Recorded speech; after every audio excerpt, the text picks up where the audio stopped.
Soundstripe. Hi, I'm SJ. And I'm Pegsy. Welcome to our Heels in the Hierarchy podcast, where we discuss the experiences and challenges faced by aspiring women in the workplace. We'll share insights to help you gain new perspectives, practical strategies and reassurance. We'll also bring in occasional guests who share their stories and reveal that behind the polished exterior, even accomplished women face challenges just like yours. We hope you'll laugh, learn and enjoy different perspectives around women in work and leadership. So step inside an episode of Heels in the Hierarchy, empowering women without stepping on toes. So today we are discussing around leadership, negative perspective of staff and the impact that has on the workforce. So this actually comes from a clip that we'll be playing in a second of something that I found on Instagram, just to be clear, that Simon Sinek talked about, which I find just brought so much different perspectives into the way that a leader and their negative thoughts or bias could then impact the way that they lead. Would it help if I started by just summarising who Simon Sinek is? He's a name that a lot of people will hopefully have heard of. Really inspirational author and speaker on business, leadership and human condition in the work environment. He rose to fame in about 2009 with a really famous TED talk. We'll put a clip of that on the bottom of the thing. We'll put a clip of it. We're just having one of those days. We'll put a link. We'll put a link on. We'll add a link. But the talk itself was the principle of starting with the why. And this has since been dubbed the Golden Circle. And the basic premise from Simon Sinek was that leaders inspire action by communicating from the inside out, starting with the why. So what is the purpose, the why, and then the how, and then the what. And the reason that is really impactful is that it aids motivation and loyalty among a workforce because they then have a sense of purpose. If you're doing the what, but you don't know why, if you're doing the how, but you don't know why, then how can you get behind something? So Simon Sinek, Golden Circle, from a TED Talk in 2009. So SJ, did you want to play that clip? And again, we'll see if we can put a link in the bottom. Anybody who's ever been in a leadership position is guilty of forming a narrative about someone as an underperformer. Oh, they screw up everything. And then what ends up happening is all we do is think about them and treat them as an underperformer. And all we do is notice the things that they get wrong. And then when we give them feedback sessions, it's usually us correcting minor things over and over and over again to the point where we completely destroy their confidence. And what I recommend, and by the way, we're all guilty of this. And I think it's essential for leadership teams to check each other, that when somebody goes down a path of creating a narrative that someone is an underperformer as if it's a character flaw, that we interrupt that and say, is that true? What have they gotten right? What are they good at? And if you catch people doing things right versus always catching them doing things wrong, that positive reinforcement is so much more powerful than catching them doing things wrong. It's so interesting to me because when I first listened to that, I sent it straight to you, Pegsy, didn't I? To say that, well, we have to talk about this because it resonated for me so many times when you are brought into a role or you're brought in to lead a team, and it can be so easy to then, without knowing it, have a difficult narrative. And I'll share a story in a second, but I think it's important that from our conversations, the amount of things that came out, which is why we said we definitely need to record this, around accountability. We're going to be talking about perspectives and biasnesses, trust, negative versus positive performance, and actually that element about checking ourselves and our peers and giving permission, and then the recommendations about what that looks like and how to interrupt that. So I think there's so much in our conversations prior to recording this podcast that it just felt so important to bring that in. And I really like him as, like you say, he's very clear. Mm-hmm. His points are always so poignant, I think, in what we talk about anyway.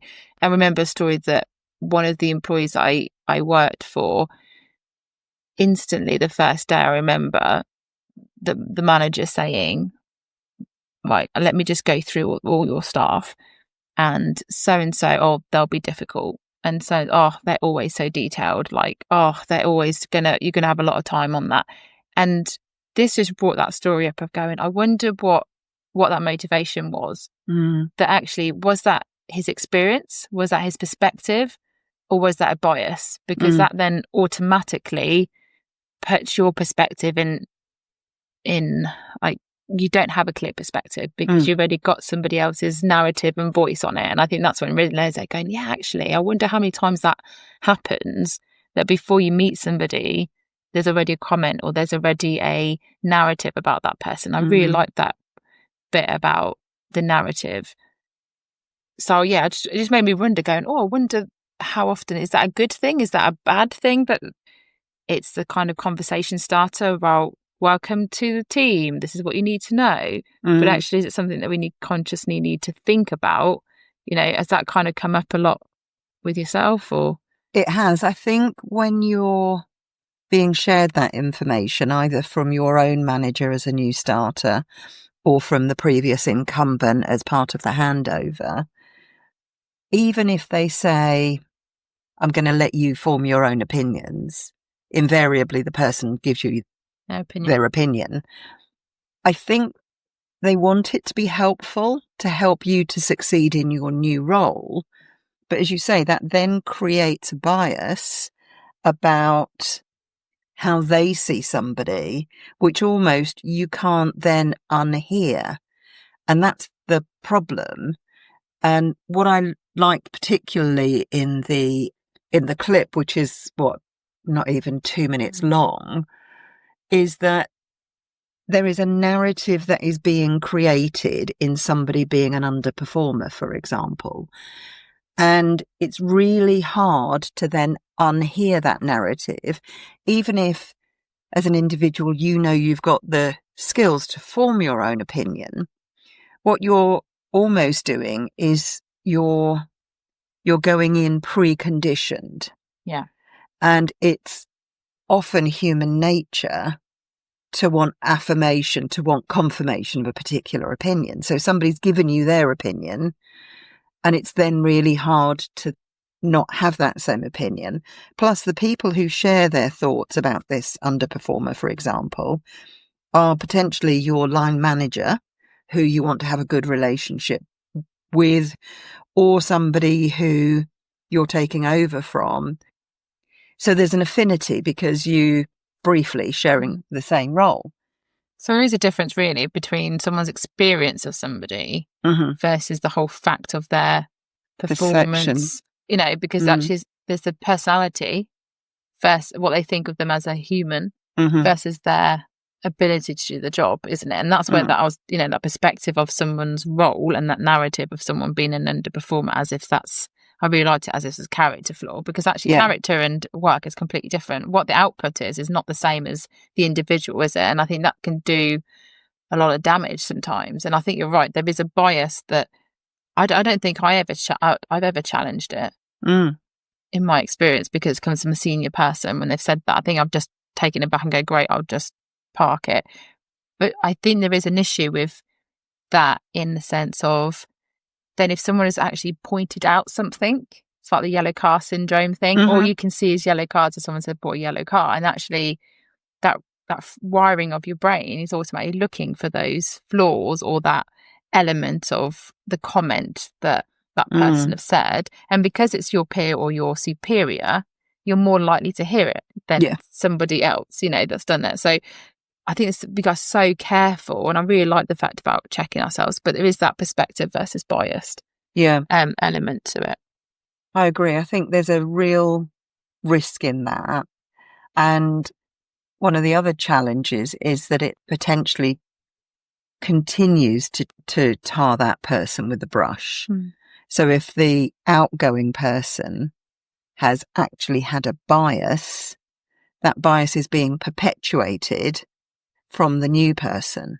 And as I say, it's then really difficult to unhear it, because, your example of yellow cars, you're not necessarily looking for a yellow car, but suddenly yellow cars are everywhere. So even if you say, I'm not looking for that evidence of the poor performance because I'm capable of making up my own mind, inadvertently, you're spotting their equivalent in their performance of the yellow car. And I suppose when you go and do those feedback sessions, it's interesting, calls it feedback sessions, you would call it one-to-ones or general meetings, is the impact that can have in terms of actually having clarity, but also distance from a biased perspective. So when you're talking about it, when you're discussing performance, you're not necessarily addressing behavior. Sometimes you're addressing the performance, or you're talking about things that they need to improve on or things like that. And it just made me think about, in our last session, we talked about feedback quite a lot and the feedback loop. And it did make me think, actually, without knowing it, the non-verbal cues that you can give somebody in your team without needing to say a word, and actually whether that's something we do need to start bringing into our own conscious mind about how are we sitting? Are we dreading to have that time with that person? Does it have an impact? Because of course it does, but I don't think it's something that us as leaders or managers would verbally think about or say it out loud. We just know we've got a job to do. We need to have this. And so when you were talking about having the time with the individual, does that have an impact? Of course it does. But then what do we do about the structure in which we give feedback? And I think that kind of links into what we were talking about last session or last podcast around the good structure of feedback. And I think that's a really good one to link in. But I think that's to do with what you were talking to me before around that if you're only looking for the things they're not doing right, then that's all you're going to be able to feedback, because that's what you're looking out for, isn't it? And it's similar to, when you used to do family things, we say praise the behaviour you want to continue to see. Yes. So you're not always highlighting what they're not doing. You should really be thinking about, I really saw how you put those pencils away. That was a really good job, the way you did that.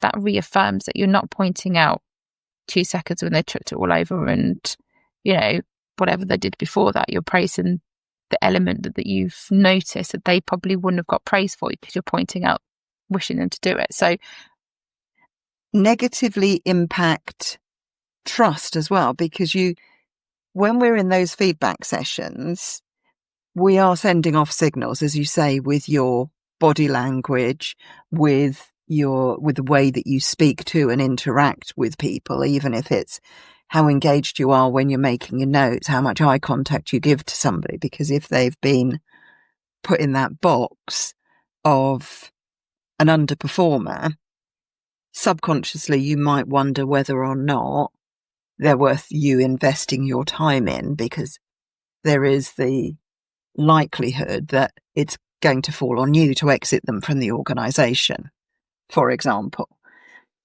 And I think that has an impact then on how we see their potential. So this quote that I found recently, it's unattributed, but it says that what stops us from reaching our full potential is often not the lack of ability, but the mental barriers that we put in place for ourselves. So that quote relates to our own challenges of fulfilling our potential. But through forming a narrative about somebody, back to the Simon Sinek clip, as the line manager, we are stopping the individual from reaching their full potential, not because of their lack of ability, but because of the mental barriers that we have put in place for them. So we have created a barrier to them fulfilling their potential. And it has a huge impact. I mean, you think about even, the examples of people's trauma in childhood, of the voices that they can remember.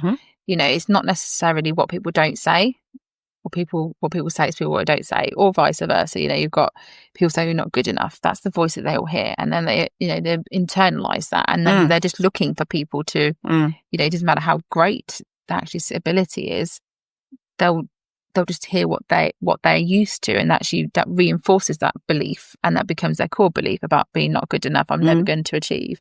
So if you're going into a workforce, we're talking about how the responsibility as a leader is not about the structure of your to-do list, but it's actually about your behaviors. It's about what you mirror to your staff, how you develop them, how you notice them. So if you're having conversations, which is what's interesting about that clip, because it's talking leaders to leaders, and you're not checking each other and you're just affirming each other as an organization, as leaders, you then can also have a huge negative impact on your workforce, because you're all thinking the same way, rather than having that individual opportunity to find find the talent, or develop your staff, or have those career conversations where you can then go, I really see that in you, which is somebody that may have never seen that before. And that's where the difference is, isn't it?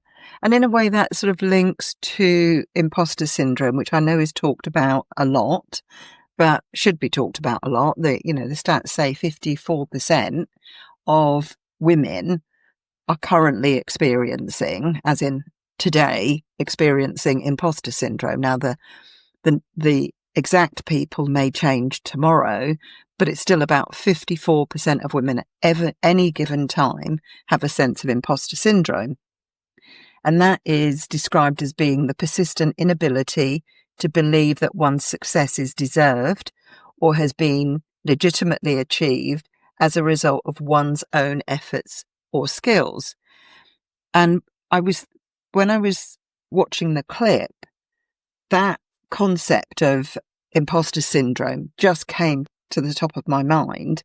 And I just remember thinking, I've got my own imposter syndrome going on, thanks, love, of not believing that I'm good enough without having you as my line manager think I'm not good enough. If I'm one of the 54% that's not in a good place about my own legitimacy and success, then I don't necessarily want that confirmation bias from my line manager.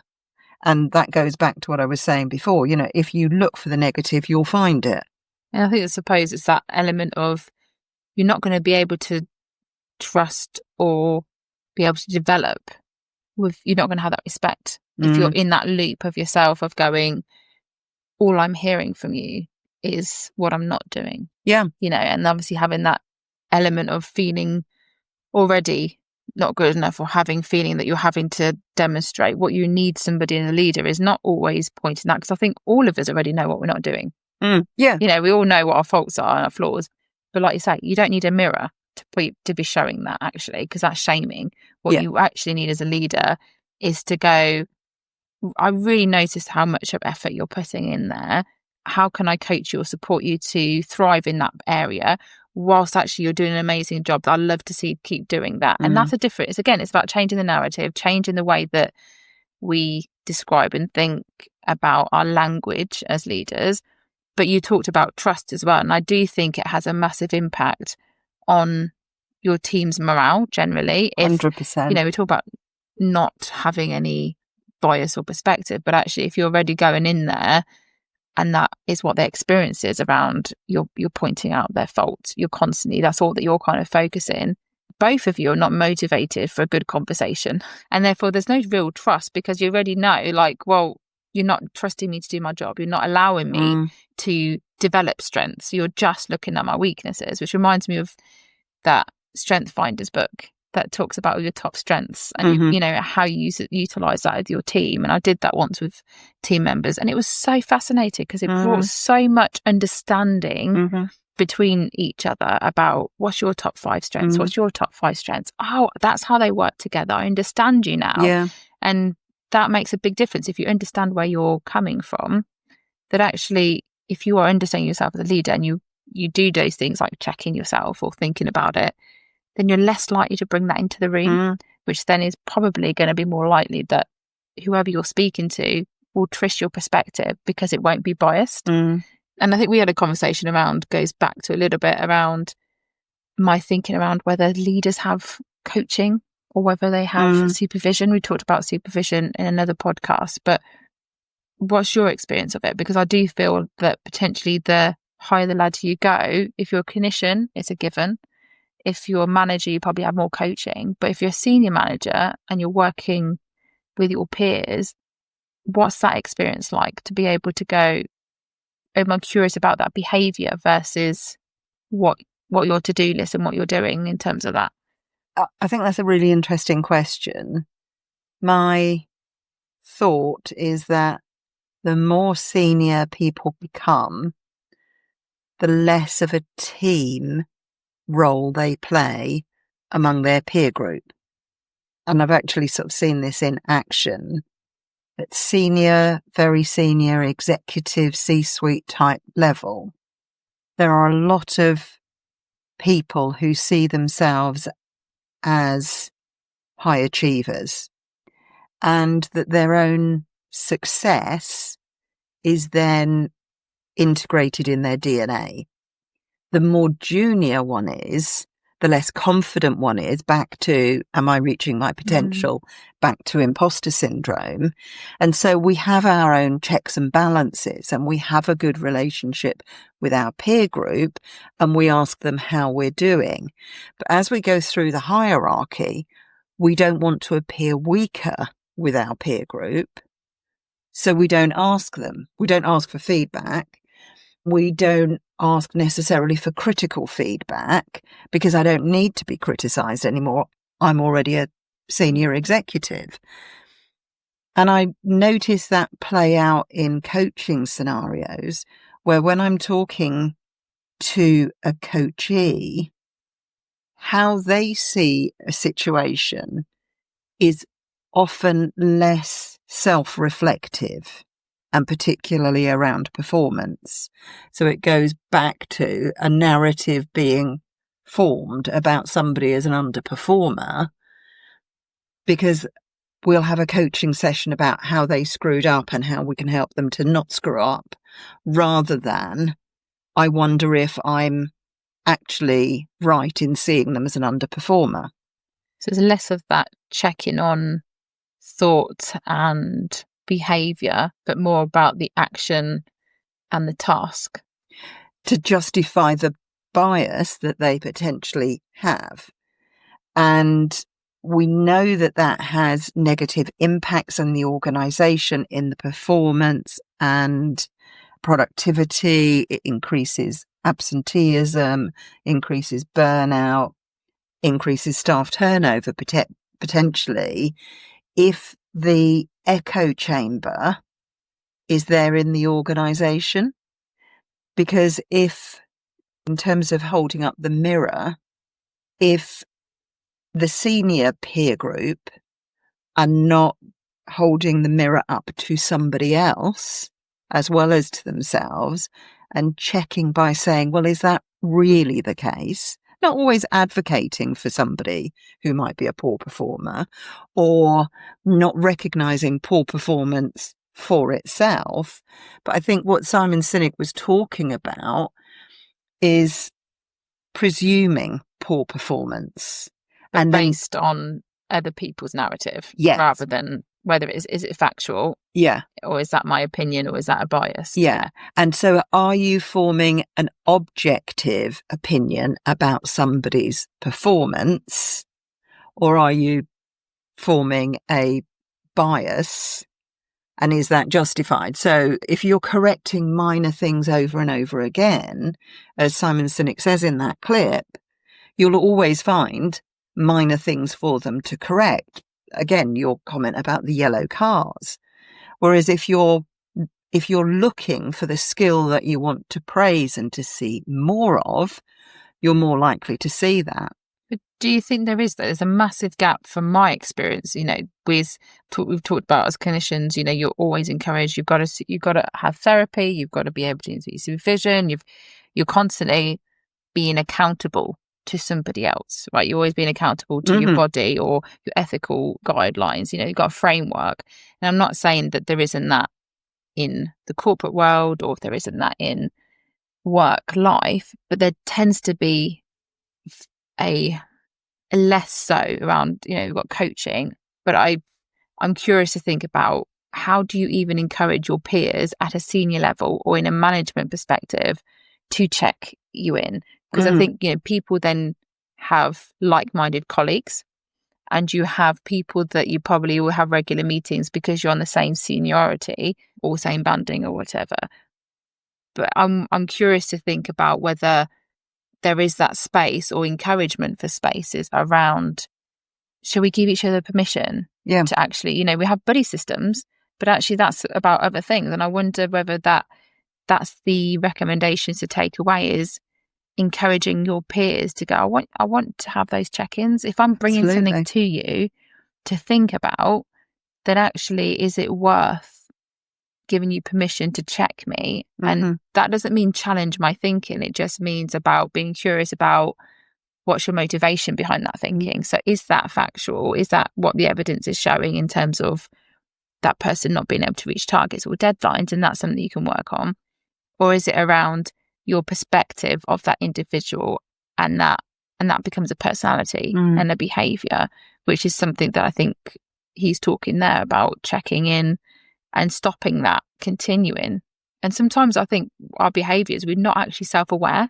But that's where I think it engenders a real feeling of trust in that senior peer group, where, as I said before, as people go through the hierarchy, they tend to be somewhat more isolationist.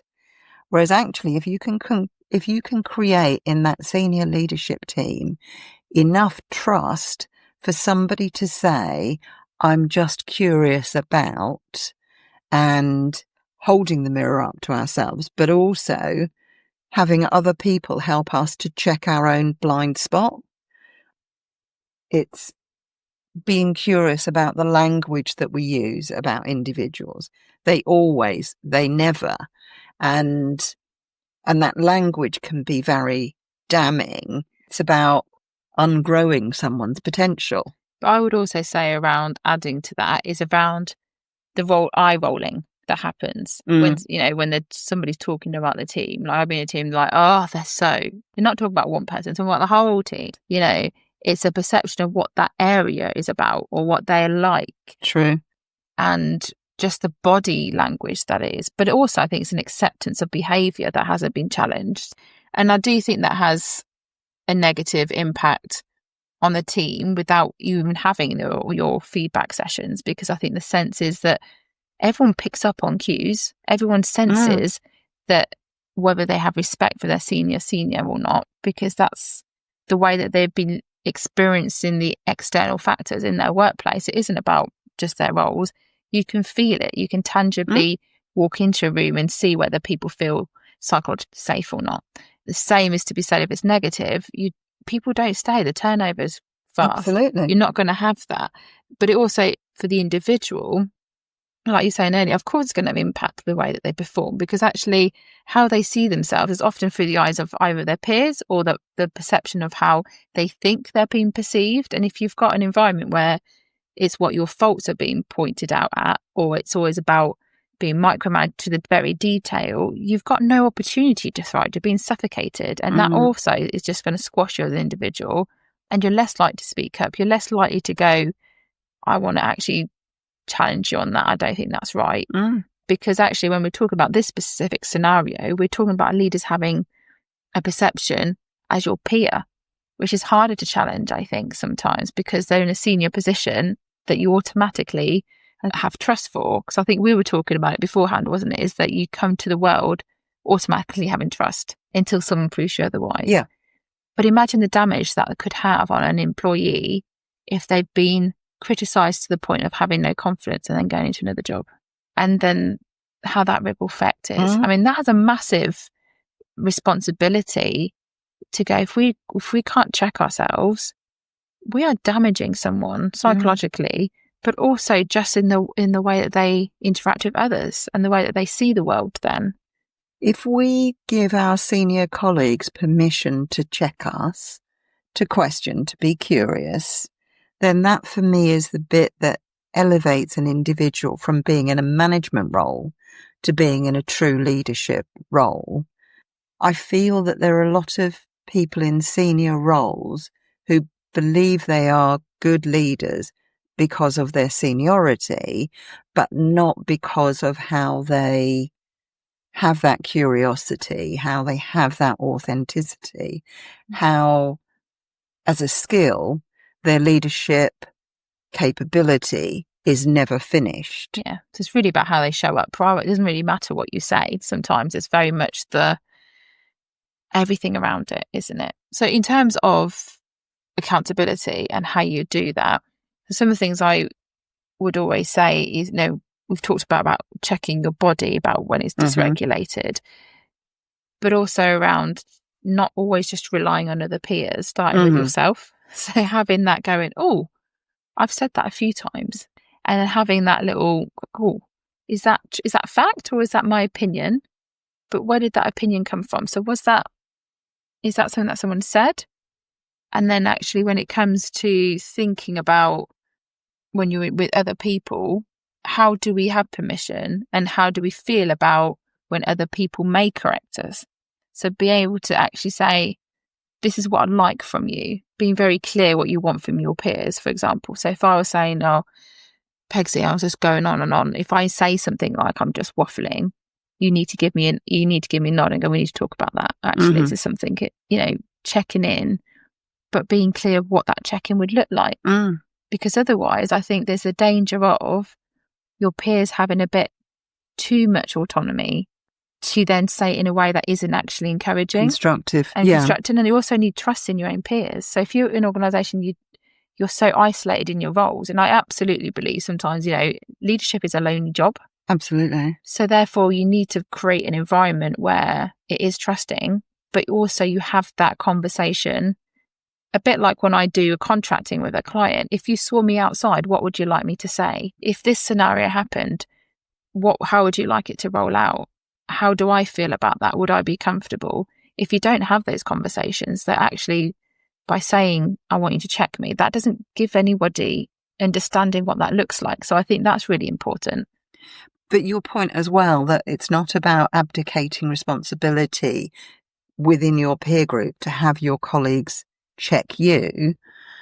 A really simple thing I think you can do, and it's the last comment that Simon Sinek makes on that clip, is that if you catch people doing the right thing, the impact of the positive reinforcement is so much more powerful. So on the journey home, it's a fairly simple thing to think to yourself, how many times have I given positive reinforcement to each of the individuals in my team today?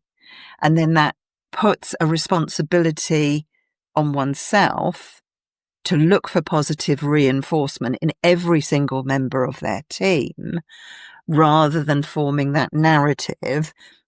If you're looking for the positive reinforcement, if you are authentically identifying it and sharing it with the individual, then your observation about praising the behavior that you want to see more of, you then end up with a higher performing team, and organizationally, turnover goes down, productivity goes up, engagement goes up. What would you say, though, in situations that's the opposite of that? So you don't feel able to, or if you're in a situation where someone was saying something and you hadn't had that conversation, for example. I was just thinking of a scenario where I've been in a position before where I've probably spoken up when I wasn't even asked to, based on my own sense of that feels quite an interesting perspective to me. And then I've gone down that conversation.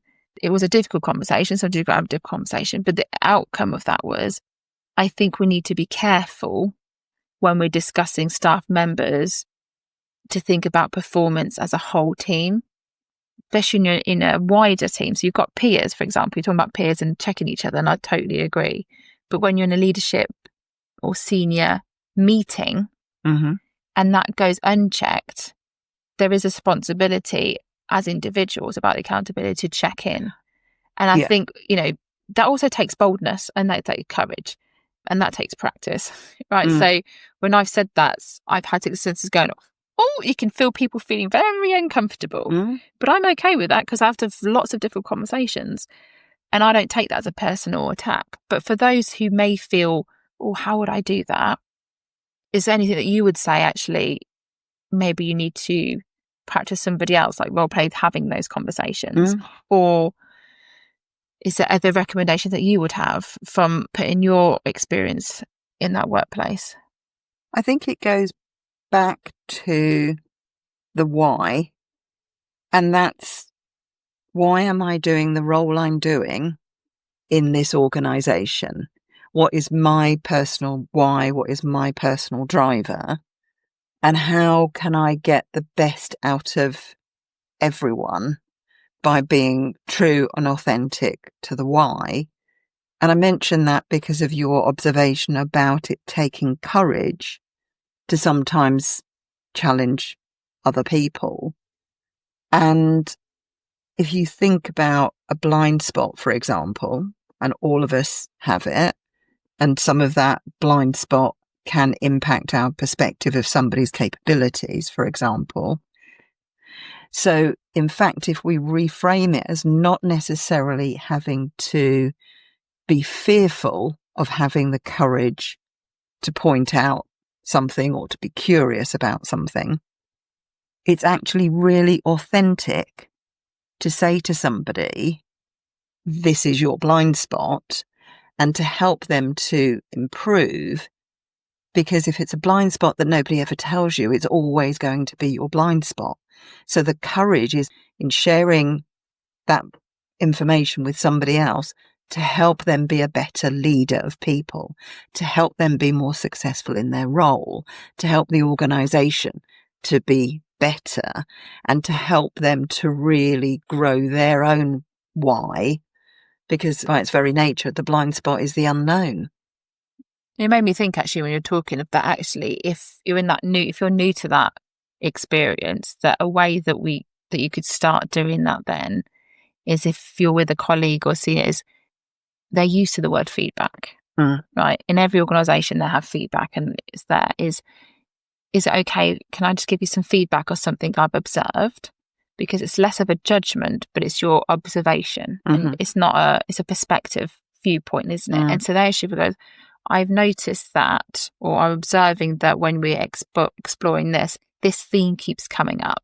And that's a really nice way of what you're saying is, it is authentic to show somebody the blind spot. But if you're not sure how to have permission to build the trust to be able to speak into that blind spot, then they're not going to hear it. Yeah. Whereas if you reframe it to the way of thinking about business language that they are used to, i.e. feedback, utilising the words like I've observed, so it's about you, not about them, understanding the good intentions behind the feedback, then actually you're already putting your ability to utilise skillfully that conversation, which then continues to build that trust, and that builds that ability to have that peer and go, I'm just curious, I just want to check what you're saying there.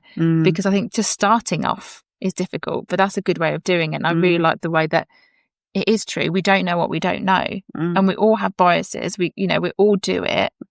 But is it a case that we're just not doing it regularly to go, where are we now? Where you were going to do one-to-ones, or when you go and do things, you have your 3 monthly reviews, and actually how often you need to do that on yourself is just as important, isn't it? So I think that's definitely having the courage to do that, giving people permission, the language that we use when we're talking to someone about their blind spots, and being able to be curious, but also being able to point that out in order, like I say, to coach them and help them, rather than going, you've got that problem, and then leave them to it. I think that's so important. And then having the ability of going, let's look at the good stuff. Let's look at what they are doing right. And I think those 2 questions that he put in this thing about, well, catching yourself and going, well, you're talking about positive reinforcements, but what is it that they're doing right? There's got to be something, otherwise they wouldn't be in this organisation. So actually, what is it they're doing right? And getting to start talking that way. And so I think there is a responsibility about coaching. We're coaching each other through a conversation, aren't we? When we're thinking about how do we talk to somebody. So I think there's lots of things we can do, but it does start with back to what you're saying about the why, and the why we want to do that better is to become a better leader in order to get the best out of our staff, isn't it? So there's a Danish quote that you just reminded me of as well, which is that trust arrives on foot and leaves on horseback. Oh, I love that. And I really like that. You have to say that again, sorry. Trust arrives on foot and leaves on horseback. So it takes a long time to build trust, but an instant to lose trust. And in terms of providing constructive feedback, when we're saying, is that a correct narrative, you have to build that trust slowly to be able to then say, I'm just a little bit curious about that. Because what you don't want to do is pull your colleague into a room and then this is everything I've observed and you're really negative about everybody. So you've got to create the circumstances to build the trust, to then help people to see the blind spot for the loving intentions behind what it is that you're sharing. It's to help them to be a better leader. Yeah, absolutely. I totally agree. I think that's the important thing, is about doing it with the right intentions. It just demonstrates, isn't it, how much there is to being a leader. And that was such a short clip, but how much we've been able to pull out about the impact of us when we're doing something that we may not be aware of. And that is sometimes colluding with someone else's thought process without thinking about it in a different way. So for me, my takeaway would be about making sure that when I'm with my peers or when we're talking generally, is making sure I'm coming with a wise mind. So I'm understanding what's my bias and what's fact and opinion and just basically my feedback for myself is really to go back and go, I just want to make sure that, for example, when I'm in my supervision or when I'm talking to you about a team, I want to be able for you to kind of say to you, can I ask you a question about that? Or you've mentioned this a few times, because like you say, I may not know, a bit like habits. I say things like a lot. I'm not aware of it because it just becomes a habit. It's not a negative thing, but it's something that sometimes you need to be aware of, isn't it? In order to change. If you don't know what you're doing, then how can you change it? So my takeaway would be about going back to my peers and reinforcing that permission. I think that's my takeaway. Yeah, I agree. I think asking for your peers to give you constructive feedback that helps you to create a narrative around catching people doing things right by saying, I want to be a better leader. So I really want to give you permission to help me to spot my blind spots and to do something constructive about it. That form of supportive behaviour among and between that peer group of trusting advisors and colleagues will then encourage other colleagues to do the same. So you're creating this domino effect of really positive performance in the senior leadership team, because you then have created a lot of that trust that removes the isolationist mindset that may have occurred as we've gone up the organisational hierarchy. I think you're right. I think sometimes we just don't realise as we become senior that actually the things that we did when we were junior, when we started, are actually vital when we become leaders. Because yes, it might be isolating, but actually we need more checking in. Yes. We need more accountability.